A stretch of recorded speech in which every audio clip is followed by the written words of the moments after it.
Develop करके लगभग उसमें 15 से 20 फैकल्टी पोजीशंस लाके और उसको बड़े स्तर पर चाइनीज़ भाषा हमें बीइंग बॉर्डर स्टेट आनी भी चाहिए, और जो उनका व्यवसाय है, जो उनका बिजनेस है, उसके लिए भी हमको चाइनीज़ भाषा हमको आएगी तो एम्प्लॉयबिलिटी बहुत हायर लेवल पे रहेगी। वो रियलिटी हमको हमेशा दिमाग में रखनी चाहिए, और हमारी चाइनीज़ फैकल्टी के ऊपर इस तरीके से बहुत ज़्यादा प्रेशर होता है, तो उसका बहुत ज़्यादा एम्प्लॉयमेंट है। रॉ ऑफिसर भी हमारे यहाँ से बनते हैं बच्चे, तो डिफेंस में भी उनका बहुत बड़ा स्कोप होता है, तो ये काफ़ी वाइबल स्कूल ऑफ लैंग्वेज। तो मुझे लगता है कि गवर्नमेंट को तो इसको तुरंत कर देना चाहिए, क्योंकि जिसमें 100% प्लेसमेंट हो उसके लिए तो बिल्कुल जी, ये मुझे लगता है कि फैकल्टी पोजीशन बिल्कुल देनी चाहिए, बिल्कुल देनी चाहिए।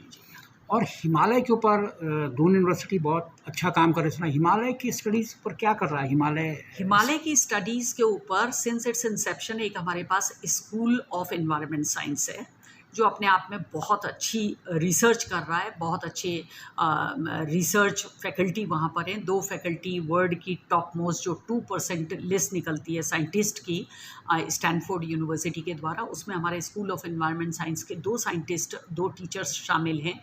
और उसके अलावा वो बहुत सारे जितने भी प्रोजेक्ट उन्हें डीएसटी से मिलते हों, उनको किसी अपनी सीएसआईआर से मिलते हों, उनको किसी इन्वायरमेंट मिनिस्ट्री से मिलते हों, मिनिस्ट्री ऑफ अर्थ साइंसेस से मिलते हों, और अभी जो पॉल्यूशन कंट्रोल बोर्ड है उसके साथ हम एयर पॉल्यूशन पे काम कर रहे हैं। हमारे यहाँ स्क्रीन लगी है, देहरादून शहर का पॉल्यूशन लेवल दून यूनिवर्सिटी के कैंपस से ही नापा जाता है, और ये अपने आप में एक बड़ा प्रोजेक्ट है जिसको स्कूल ऑफ एनवायरनमेंट साइंस कर रहा है।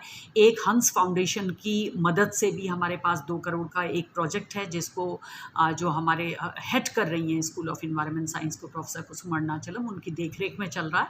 और वो इनकम कैसे डबल होनी है, उनका जो फील्ड स्टेशन है वो अल्मोड़ा है, टिहरी है, पिथौरागढ़ डिस्ट्रिक्ट है, वहाँ बैठ के उनके किसान सीधे इस प्रोजेक्ट से जुड़े हैं।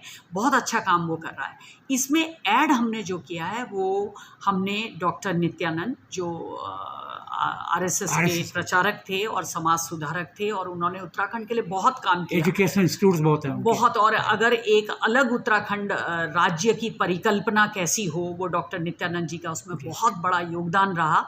वो रहने वाले आगरा के थे, लेकिन उत्तराखंड के लिए जिस डेडिकेशन से उन्होंने काम किया था, तो सरकार ने डॉक्टर नित्यानंद हिमालय शोध एवं अध्ययन संस्थान, एक बहुत बड़ा प्रोजेक्ट, बहुत एक ड्रीम प्रोजेक्ट जिसमें 22 करोड़ का एक पूरा सेंटर स्थापित किया गया है।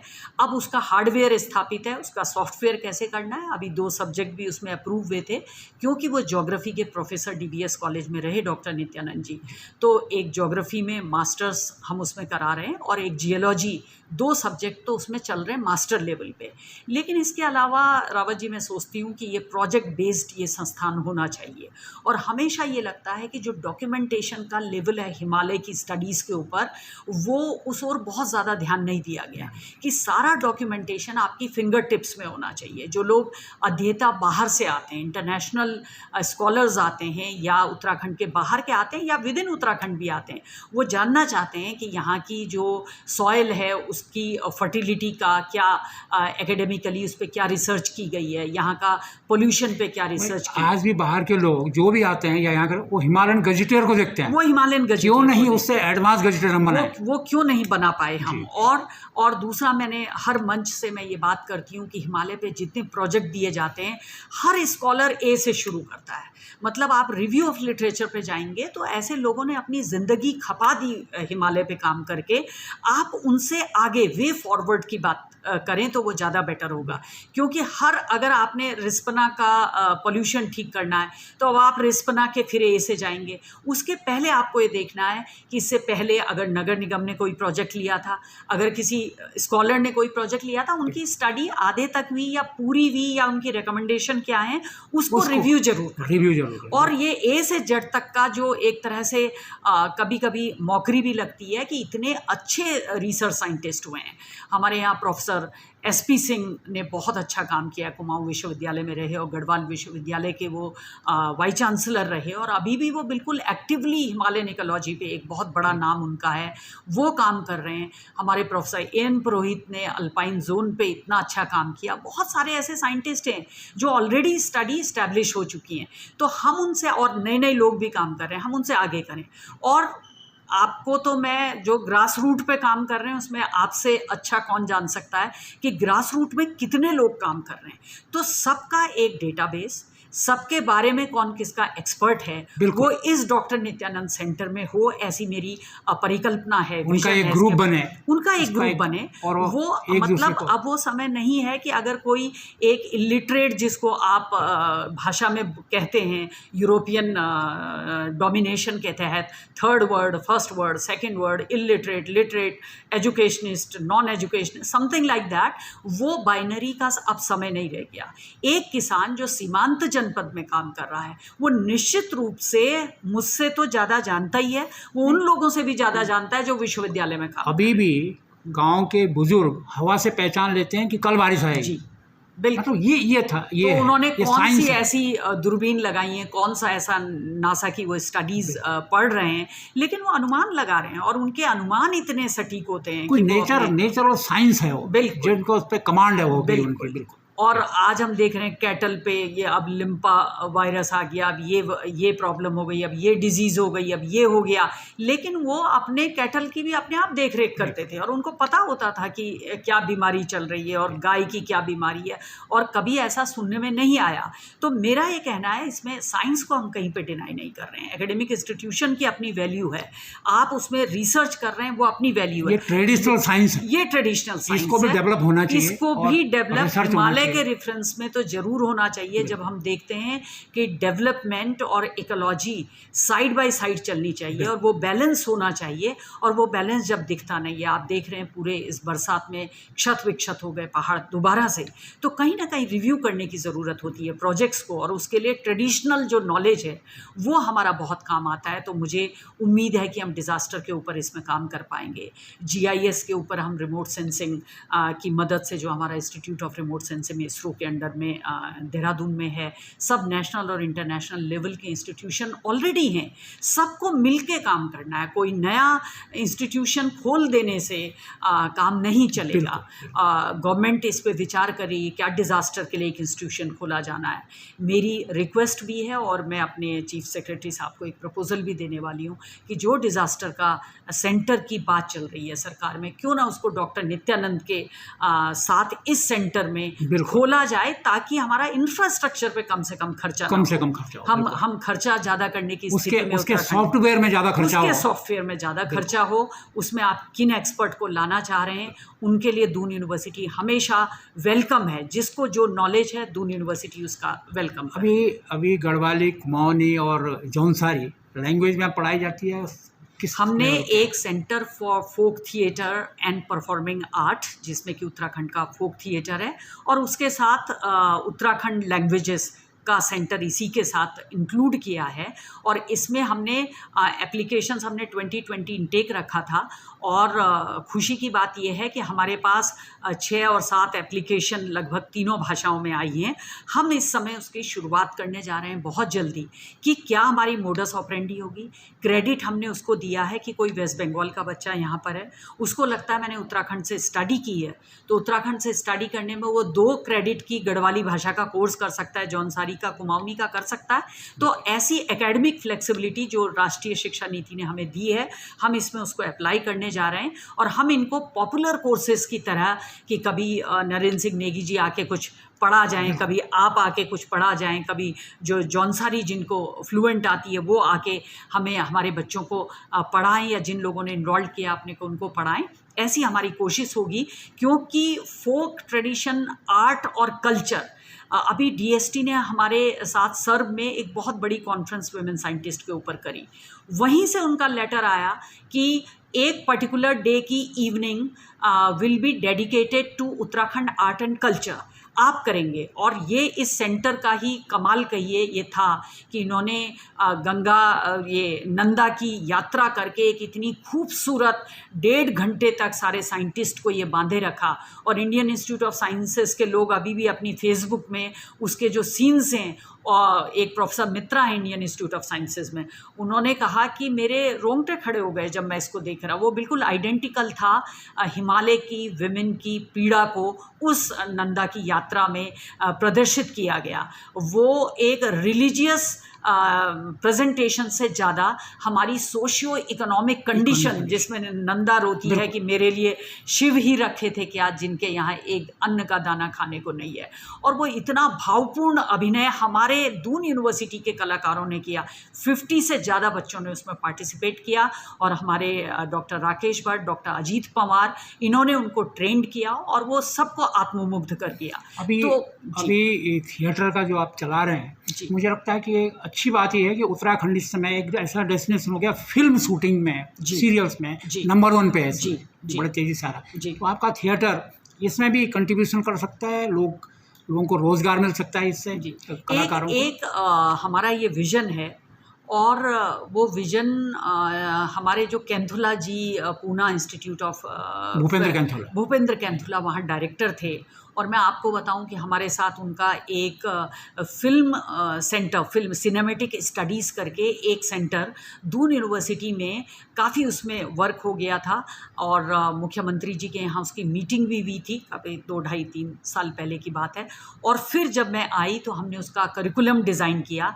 कैंथुला जी ने ये कहा था कि शुरू के 3 साल पूना इंस्टीट्यूट से ही प्रोफेसर आएंगे, और वो इतना खूबसूरत करिकुलम उन्होंने बनाया। और जब अभी मुख्यमंत्री जी ने फिल्म सिटी की घोषणा की और ये बात हुई कि हम फिल्म सिटी बनाएंगे, तो वहाँ भी मैंने जो नोडल अधिकारी उनके अभिनव जी हैं, उनसे ये बात की थी कि एक बार ये film city cinematic studies Doon university में प्रपोज हुआ था, क्योंकि उसके पीछे विजन ये था कि जो बच्चे इंटर करते हैं, 10+2 करते हैं, आपका कैमरा कैसे हैंडल करना है, आपकी लोकेशन को कैसे, स्पॉट बॉय कैसे होने, वो भी अगर बॉम्बे से आएंगे तो हमारे बच्चों को एम्प्लॉयबिलिटी का हम कुछ नहीं कर पा रहे हैं एज एन इंस्टीट्यूशन। तो हमने कहा था फिल्म सिटी एक बात है जो सीधे प्रोफेशनल आउटपुट देगी आपकी शूटिंग के लिए और सारी चीज़ें उनको उपलब्ध कराएगी। और दूसरी चीज़ जो आपके मन में है वो है कि वो ट्रेंड कलाकार और वो ट्रेंड टेक्नीशियंस कौन देगा, तो ये केवल एकेडमिक संस्थान ही दे सकते हैं। तो उसका भी एक प्रपोजल सरकार के पास है और मेरी निवेदन भी रहेगा। और मैं बार बार इस बात को कहती हूँ कि एक पहले ट्रेनिंग सेंटर जरूर सिनेमैटिक स्टडी, वो केवल अकेला फोक थिएटर उसको नहीं कर पाएगा, पूरी सिनेमैटिक स्टडीज़। कैंथुला जी अब शायद वहाँ से रिटायर्ड हो गए हैं, उनकी भी सेवाएं ली जा सकती हैं इसको इस्टेब्लिश करने के लिए। क्योंकि जब तक उत्तराखंड में एक अच्छी लोकेशन में, जो कि देहरादून है, जो कि दून यूनिवर्सिटी है, उसमें एक सिनेमैटिक स्टडीज़ अगर इस्टेब्लिश हो जाती है, उसका सब कुछ तैयार है, केवल सरकार की हरी झंडी उसमें इस सेंस में थी कि इनिशियली हमने ये कहा था कि नित्यानंद जी वाला, क्योंकि हमारा ग्राउंड प्लस 0+5 करके और ग्राउंड +4 करके वो बिल्डिंग है, तो उसका एक फ्लोर हम इस सिनेमैटिक स्टडीज़ को दे सकते हैं। तो इंफ्रास्ट्रक्चर पे कोई खर्चा नहीं होना था। तब भी उन्होंने कहा था कि जो इक्विपमेंट चाहिए, जो उनके स्टूडियोज़ बनेंगे, जो बच्चों को सीधे ट्रेनिंग, वो केवल वाइट एलिफेंट ना रह जाए, और वो जो प्रोफेसर्स आएंगे उनका TA उनका रहना, उनको स्टेइंग, सारा एकोमोडेशन देना, उस सब में एक 12 करोड़ का प्रपोज़ल हमारा बना था। शायद वो बड़ी अमाउंट थी, इस कारण उस पर ज़्यादा काम नहीं हुआ होगा, लेकिन फिर भी मैं समझती हूँ कि बच्चों को रोज़गार देने में इससे अच्छा कोई पहलू, ये भी एक पहलू था। आप इंस्पिरेशंस के लिए क्या बाहर से एक्सपर्ट किस तरह के लोग आते हैं? जैसे आप सुपर 30 की बात कर रहे थे, उनके आनंद को बुला रहे थे। मैं हमेशा ये चाहती हूँ कि बच्चों के बीच में बच्चों के हीरो रहने चाहिए, युवाओं के हीरो रहने चाहिए, और उनकी मनपसंद से उनको पूछा जाना चाहिए कि किन लोगों को आप कॉन्वोकेशन एड्रेस के लिए बुलाना चाहते हैं, किन लोगों को आप इंडक्शन और ओरिएंटेशन प्रोग्राम में बुलाना चाहते हैं। तो हम हमेशा बहुत, जिन्होंने इंडस्ट्री में बहुत अच्छा काम किया, जिन्होंने खेल के फील्ड में बहुत अच्छा काम किया, जिन्होंने अभिनय में काम किया, एक बार किरण बेदी जी भी आने वाली थी, फिर कोविड की प्रॉब्लम हो गई तो उनका प्रोग्राम कैंसिल हुआ। कस्तूरी रंगन जी पिछले साइंस डे में बिल्कुल उनकी फ़्लाइट बुक हो गई थी, सब कुछ हो गया था दून यूनिवर्सिटी में आने के लिए, लेकिन फिर कोई प्रॉब्लम हुई तो उन्होंने ऑनलाइन बहुत लंबा सेशन हमारे साथ 28 फरवरी को लिया था, और उसमें हमने पूरे उत्तराखंड के स्कूल के बच्चों को जोड़ा था जो साइंस, क्योंकि साइंस के लिए मोटिवेशन 11th और 12th में आता है। तो हमने कहा था उनसे बात की जाए, और मैं मतलब 400 से 500 बच्चे उस कस्तूरी रंगन जी के उस एड्रेस में जुड़े थे। उसको ध्यान में रखते हुए इस समय सुपर 30 के आनंद जी की मैं बहुत थैंकफुल हूँ कि उन्होंने अभी कल ही अपना कंफर्मेशन दिया कि जो कंबाइंड यूनिवर्सिटी का ओरिएंटेशन होगा उसमें वो 2 घंटे केवल दून यूनिवर्सिटी के बच्चों के साथ उनसे वार्ता करके, उनसे बात करके कि वो कौन सी चीज़ है जो उन्हें डीमोटिवेट कर रही है। आज टेक्नोलॉजी आउटबर्स्ट है, इतने स्मार्टफोन आ गए हैं, उनके डाइवर्जन हैं, वो फोकस नहीं कर पा रहे हैं, कौन सी ऐसी चीज़ें हैं कि वो फोकस कर पाएँ। तो वो 29 को दून यूनिवर्सिटी के बच्चों के साथ रहने वाले हैं और पूरे यूनिवर्सिटी की फ्रेटर्निटी को वो एड्रेस करने वाले हैं।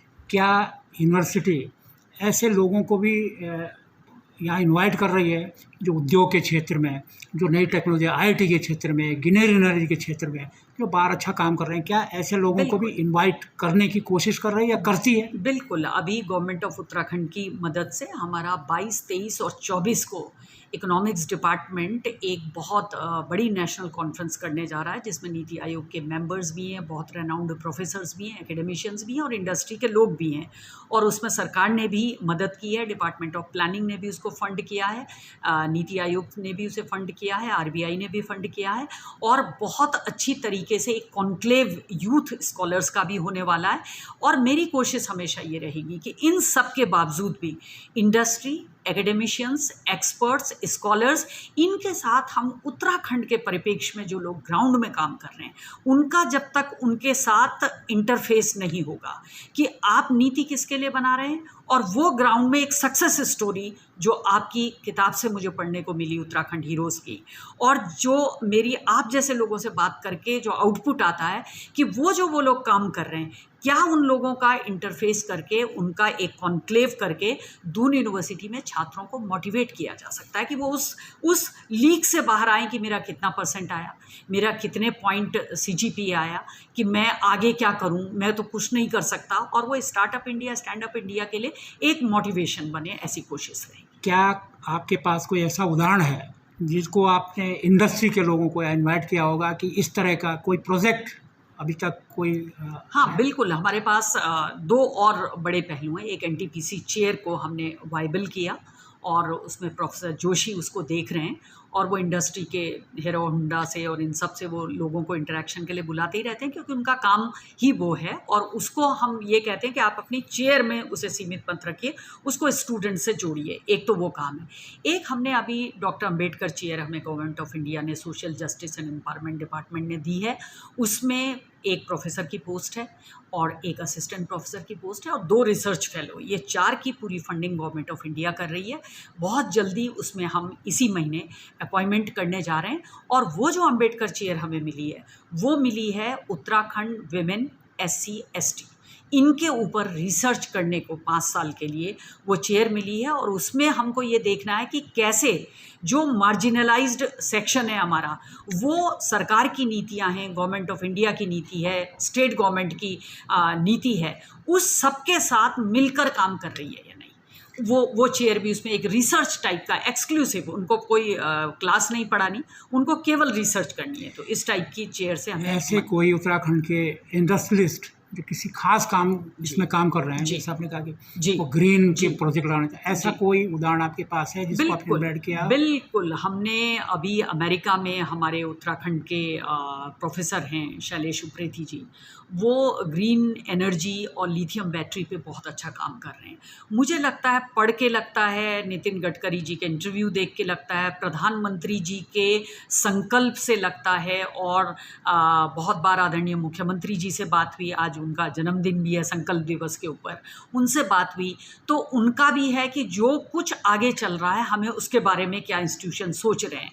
तो ग्रीन एनर्जी की एक एकेडमी का प्रोजेक्ट हम शैलेश जी से बात कर रहे हैं, अमेरिकन जो साइंटिस्ट हैं, एकेडमिशियंस हैं, उनसे बात चल रही है और वो इसके लिए इंटरेस्टेड हैं कि वो उत्तराखंड में आएँ और एकेडमिक संस्थानों की मदद से वो उस एकेडमी को यहाँ पर खोले ताकि बच्चों को सीधा एम्प्लॉयमेंट मिले, क्योंकि आने वाला समय पेट्रोल डीजल का नहीं है। आने वाले समय में आपको अगर जो 5 संकल्प आदरणीय प्रधानमंत्री जी ने लिए कि आप ग्लासगो समिट में उन्होंने कहा कि कैसे उनको लेते हुए आप एक बड़े स्तर पर इन्वायरमेंट को साफ़ कर सकते हैं, अच्छा कर सकते हैं, सुदृढ़ कर सकते हैं, उस तरीके की बात अगर सोचेंगे नहीं, अगर आप स्टूडेंट को ही उधर मोटिवेट नहीं करेंगे तो उन सब को आप बार बार आयात ही करते रह जाएंगे।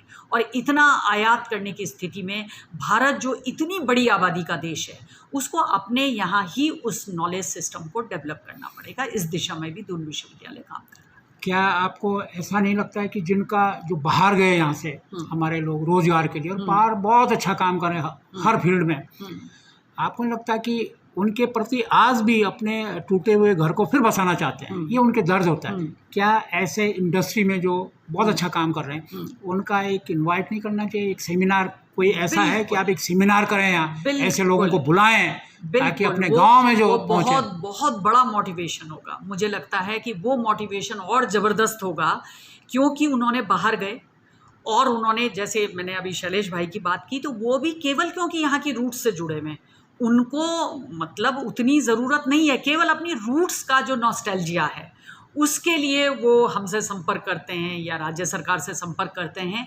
वो बाहर इतना अच्छा कर रहे हैं। तो अभी जब इस इंटरव्यू से पहले आपसे बात हो रही थी तो मैं तो ये चाहूँगी कि ऐसा एक बड़ा कॉन्क्लेव उन सबको बुला के कि आपने बाहर किया, आपका वहाँ कोई ऐसी रिकमेंडेशन नहीं थी, वो आना चाहते हैं लेकिन जो स्टेट में हर्डल्स होते हैं छोटे मोटे उनसे घबराते हैं, ओके यार बड़े प्रॉब्लम आएगी, कुछ होता ही नहीं है। तो ये थोड़ा इसको दूर करके बिल्कुल बुलाया जाए। गवर्नेंस के लेवल पे हमको उनको प्रोत्साहित करना है और उनको बुलाना है। माननीय मुख्यमंत्री जी ने शैलेश जी को तो बिल्कुल निमंत्रण दिया था और उन्होंने कहा था कि आप जैसे और लोगों को भी हम बुलाना चाहेंगे और देखना चाहेंगे कि उत्तराखंड में क्या कर सकते हैं। ये तो अपने आप में एक उनका डेटाबेस भी मैं आपसे ही मदद लूँगी और देखेंगे कि कैसे हम उन सबको यहाँ पे इन्वाइट कर सकते हैं। बहुत ही शानदार आपसे छोटी सी मुलाकात में आपने पूरा दून यूनिवर्सिटी का स्ट्रक्चर बताया। अब लास्ट बताइए, ये बहुत महंगा तो नहीं है?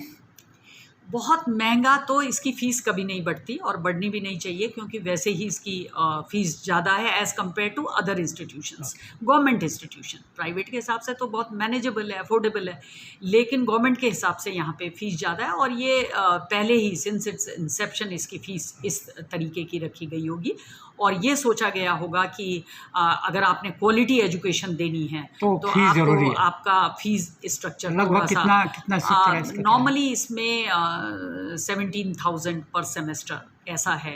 वो तो कोई ज़्यादा नहीं है, तो इससे तो प्राइवेट वाले 3 गुना ले रहे हैं। बिल्कुल और इतनी फैसिलिटीज़ है, बिल्कुल बहुत फैसिलिटीज़ इतने एजुकेटेड लोग आते हैं, एक्सपर्ट आते हैं और बहुत ही अच्छे हमारे टीचर्स ऐसे हैं जो हार्वर्ड यूनिवर्सिटी में 2-2 साल की फेलोशिप करके आए हैं। बहुत ही मैं कहूँगी अपनी फैकल्टी के लिए कि यंग फैकल्टी है लेकिन बहुत इंटेलिजेंट है, बहुत वाइबल है। बस बात वही है कि मोटिवेशन लेवल सबका हाई होना चाहिए और हमारे युवाओं को ज़्यादा से ज़्यादा एम्प्लॉयमेंट अपॉर्चुनिटी वो दे सकें और इस तेज़ी से भागती हुई दुनिया में हम भी उनको उस फास्ट ट्रैक में ला सकें, इस बात की कोशिश है। बहुत बहुत धन्यवाद प्रोफेसर सुरेखा जी, और उम्मीद करते हैं कि दून यूनिवर्सिटी देश के नामी यूनिवर्सिटीज़ में शुमार हो और इसकी उम्मीद हम करते हैं और पहाड़ करता है, उत्तराखंड करता है। धन्यवाद। Thank you so much.